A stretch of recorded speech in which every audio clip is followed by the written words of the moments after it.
बिस्मिल्लाहिर्रहमानिर्रहीम अस्सलाम वालेकुम नाज़रीन, मैं हूं आपका मेज़बान दानिश अंसारी और आप देख रहे हैं मेरा YouTube channel Danish Ansari official. नाज़रीन, आज हम बात करेंगे मलिक महबूब साहब से। आप सबके फेवरेट हैं, मशहूर स्टोरीटेलर हैं।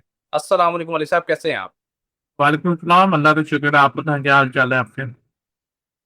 अल्हम्दुलिल्लाह मलिक साहब, मैं भी ठीक हूँ। मलिक साहब, आज का टॉपिक बड़ा इंटरेस्टिंग है। पॉलिटिकल सिचुएशन जो है पाकिस्तान में बहुत ज़्यादा जो है उसमें गर्मा गर्मी जिसे कह सकते हैं वो आ गई है। और आपने ये बताया था कि जून का महीना जो है आप 1 महीना पहले से बता रहे हैं। आपने अप्रैल में ही बताया था कि जून के महीना में और अगस्त के महीने में काफ़ी गहमा-गहमी सियासत में दिखाई देगी और असर ऐसा ही हुआ है।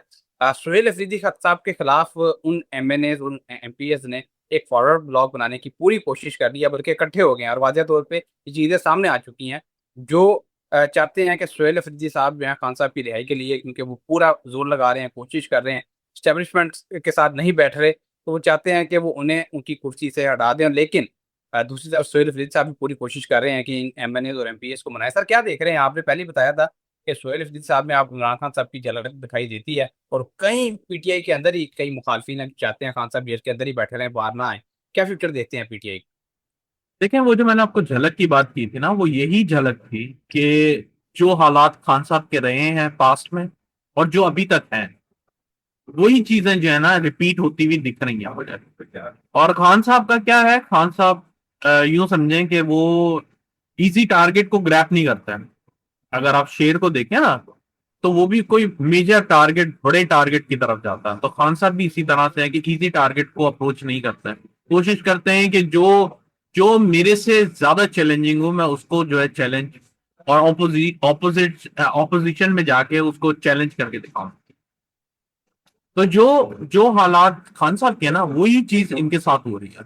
और मैंने आपको बहुत दफा बताया था पहले भी कि सुहेल आफरीदी के लिए जो ये जर्नी है वो इतनी आसान नहीं होगी। उनको बहुत सारे चैलेंजेस का सामना करना पड़ेगा और वही हो रहा है, दैट्स इट। लेकिन अगर आप ये बोल रहे हैं कि सुहेल आफरीदी को हटा के ये लोग कोई नया वजीर आला लेकर आ जाएंगे, I don't think so that's possible. अब सर, आपने ये तो बताया था कि सियासत में गरमा-गर्मी होगी, गहमा-गहमी होगी और हलचल दिखाई देगी, जलसे-जुलूस। लेकिन सर, ये तो उल्टा पीटीआई के अंदर ही जो हैं लोग मुखालफिन जो हैं उनके असल चेहरे सामने आना शुरू हो गए हैं। हुकूमत के खिलाफ कब जलसे शुरू होंगे? एहतजाज कब शुरू होगा? कब लोग सड़कों पे आएँगे? महँगाई अपनी पीक पे पहुँच गई है, पेट्रोल की कीमत नीचे नहीं आ रही। लोग जो हैं वो दुहाइयाँ दे रहे हैं लेकिन सड़कों पर नहीं आ रहे। ये कब देखते हैं आप? कौन-सी ये तरीके अहम हैं? ये यूं समझें कि आज है 31 तारीख, आपके पास हो गई है 1 जून, और 1 जून को exactly almost late hours night, मतलब कल रात तक जुपिटर आपके कैंसर में ट्रांजिट कर जाएगा। कैंसर हाउस में ट्रांजिट करना मतलब कि पाकिस्तान के 4th हाउस। तो यहां से यूं समझें कि आवाम को एक तरह से पीछे से पुश मिलेगा ही मिलेगा बाहर निकालने के लिए। तो मैं ये एक्सपेक्ट कर रहा हूँ कि इसी महीने के कुछ 5-7 दिन, 10 दिन मैक्सिमम, आपको डेफिनेटली लोग सड़कों पर नजर आने वाले हैं। अच्छा, मलिक साहब, पाकिस्तान की तारीख रही है कि जब भी लोग सड़कों पे आते हैं तो खून खराबा भी होता है। अल्लाह पाक सबको अपने हिफ्ज़ ईमान में रखे। इस मर्तबा क्या देखते हैं, जून और अगस्त का महीना जो है, जून, जुलाई, अगस्त के जो महीने हैं, इसमें अगर लोग सड़कों पर आते हैं तो क्या पुरतशद्दुद एहतजाज होंगे, पुरअमन होंगे? कैसे, किस तरह के एहतजाज आप देख रहे हैं?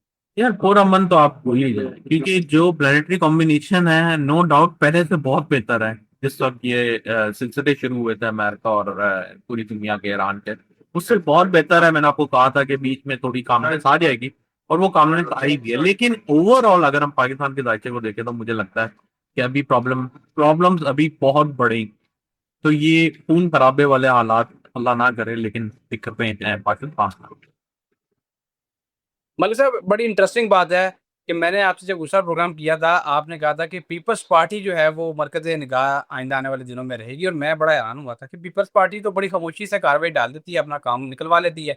वो कैसे मरकज़ निगाह रह सकती है? तो सर, एक खबर बड़ी अहम सामने आई है।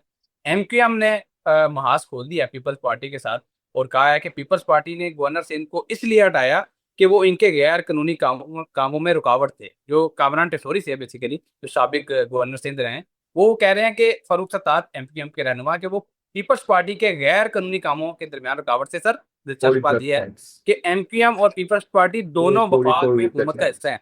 ये आपस में लड़ पड़े हैं। इनका क्या फ्यूचर देख रहे हैं आप? देखिए, मैंने बताया था कि इनका जो भी फ्यूचर हो, ओवरऑल जो है पीपल्स पार्टी कंट्रोल। प्रॉब्लम आने वाली है नून लीग के लिए। जो कि अभी किसी को भी नहीं नजर आ रहा, लेकिन मुझे ऐसा लग रहा है नून लीग के लिए बहुत बड़े मसाइल आपके सामने आने वाले हैं बहुत जल्दी। और आ, अवाम भी उनके खिलाफ आपको नजर आएगी। क्यों? क्योंकि मेजर उसमें जो है स्ट्रक्चर में नून लीग, मुझे लगता है, मुझे नहीं पता, लेकिन मुझे ऐसा लगता है कि हर मेजर डिसीजन या हर मेजर कोई नए कानून साजी या उसके लिए नून लीग आ चुकी है, तो जिसकी वजह से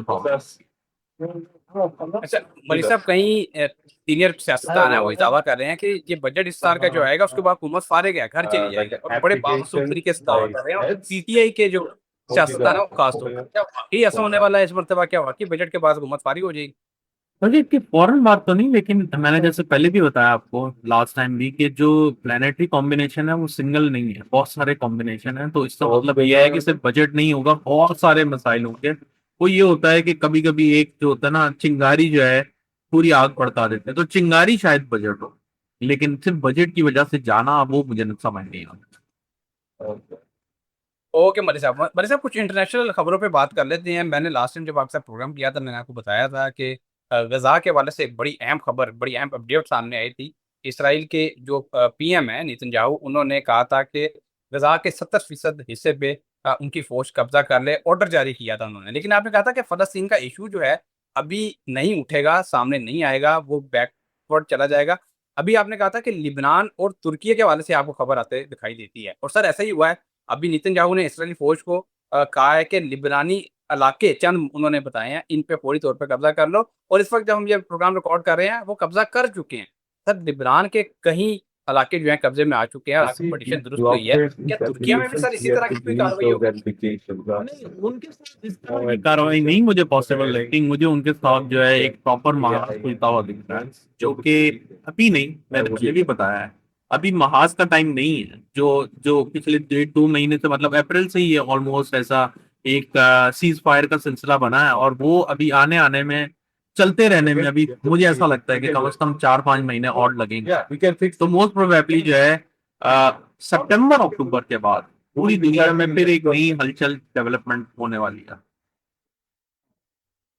सर डोनाल्ड ट्रंप ने एक बड़ी खौफनाक बात की है। उन्होंने कहा है कि ईरान के साथ अगर हमारा मुआहदा ना हुआ तो हम ईरान को तबाह कर देंगे। और साथ में उन्होंने अपनी बात से यूटर्न भी लिया है। उन्होंने एक नया तब्दील शुदा सख्त तजावीज वाला मुसद्दा जो है वो ईरान को भेजा है। पहले उन्होंने एक मुसद्दा भेजा था, उन्होंने कहा था कि ईरान अगर ये हमारी टर्म्स मान ले तो हम इनके साथ मुआहदा कर लेंगे।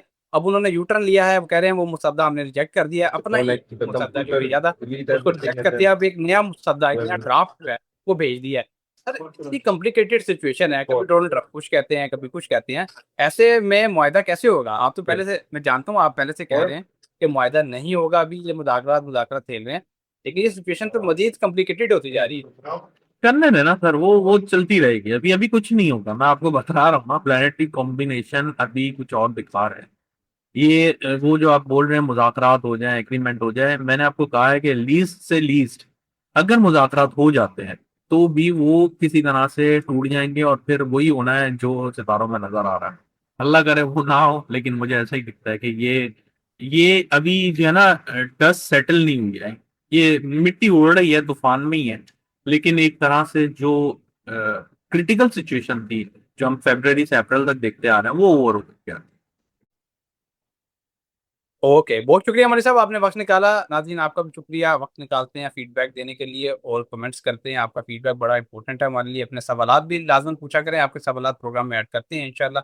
नेक्स्ट प्रोग्राम में ऐसे ही दिलचस्प टॉपिक है दोबारा पेश होंगे। अगली वीडियो तक के लिए मुझे और मलिक महबूब साहब को इजाज़त दीजिए। अल्लाह हाफ़िज़।